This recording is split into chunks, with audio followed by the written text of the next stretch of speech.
still remember it like it was yesterday. It was 1998. My fat 6-year-old ass was sitting on the floor in my living room eating cereal out of a mixing bowl one Saturday morning when a commercial for Godzilla the series came on. As I pissed my pants in excitement, the commercial proceeded to announce that the cartoon was premiering at that very moment.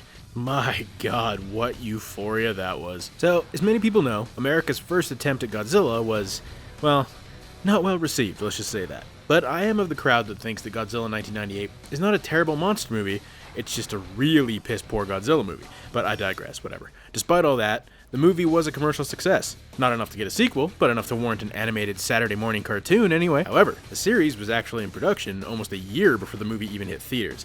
It's not like Godzilla was the first live-action movie from Columbia Pictures to see a cartoon. Men in Black, Extreme Ghostbusters, hell, even Jumanji got a series. It was just the 90's thing to do.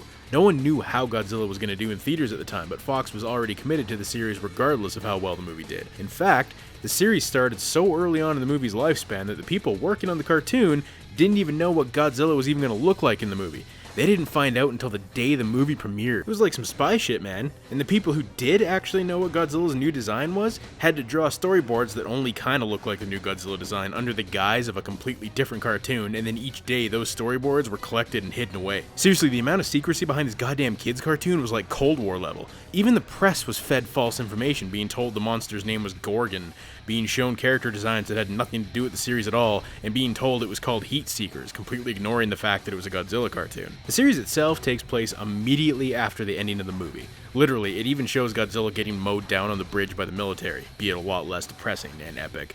The surviving egg at the end of the movie that was supposed to serve as sequel bait for the sequel we never got is found by Nick and hatches, imprinting himself on him as Papa, and then very quickly grows to massive size and becomes guardian of the world. Not in like a superhero kind of way, more like a Breaking Bad Walter White. Stay out of my territory.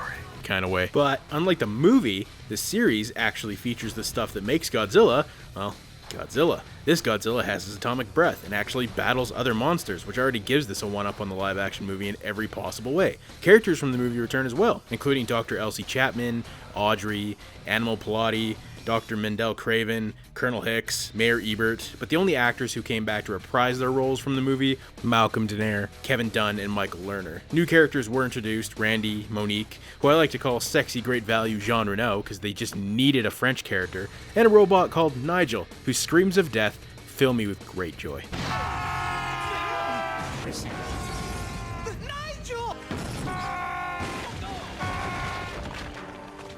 Nick is voiced by Ian Ziering, which is just weird to be hearing the Sharknado dude's voice coming out of a character that I always knew as Matthew Broderick.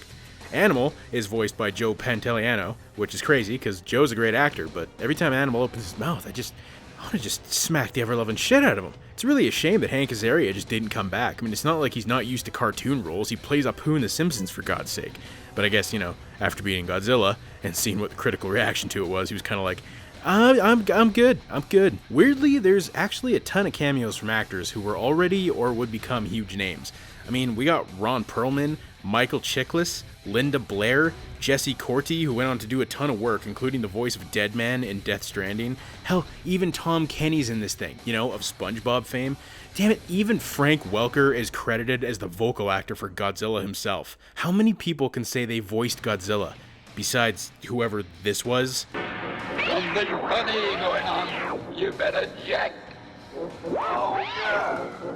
But I try to forget that this even exists. Godzilla ran for 2 seasons, 40 episodes in total, but season 2 ended up being put on hold longer than an average cartoon because this was 1999, and at the time there was a little known show on WB Kids called Pokemon that just so happened to be stealing Fox's audience. So in an effort to fight back and get back some of them little kitties' prying eyes, Fox pushed Digimon and Monster Rancher, and Godzilla suffered for it. The second season never even finished its entire run, with only 18 episodes actually airing. The final 2 episodes weren't released until much later. And as with every series out there, the entire series is a mixed bag. Some great episodes, some pretty stupid ones, and some just straight up boring filler. A few highlights personally: the premiere of the show, A New Family, which was a 2-parter that kicked off the series and introduces us to Nick and the baby Godzilla's parental bond. Episode 4, DOA, features a battle with a giant graboid on steroids called El Gusano. that is probably one of the coolest kaiju in the entire series.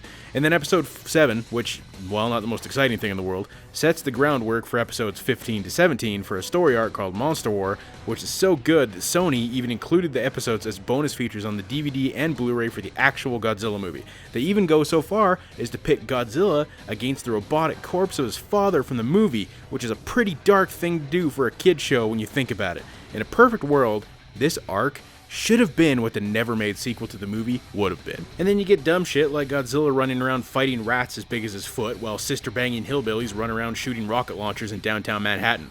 Like, why? It's strange that a cartoon would go on to be considered by many better than the very movie it was based on, but Godzilla series managed to do just that.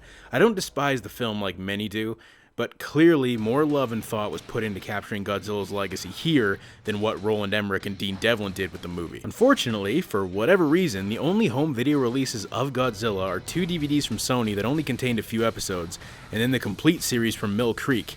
And I have a lot of issues with this release. For one, this DVD packaging is total balls. I hate it when cases make you stack the discs on top of each other, especially when it's DVDs. And who thought it was a good idea to slap their ugly ass website URL on the top of every disc? Ugh. The picture quality isn't much better. Every episode is full frame, blurry, pixelated, the menus look stock, and there's no bonus features whatsoever. And yeah, you can just watch the series online, and believe me when I say the quality of those rips is on par with what the actual DVD set gives you.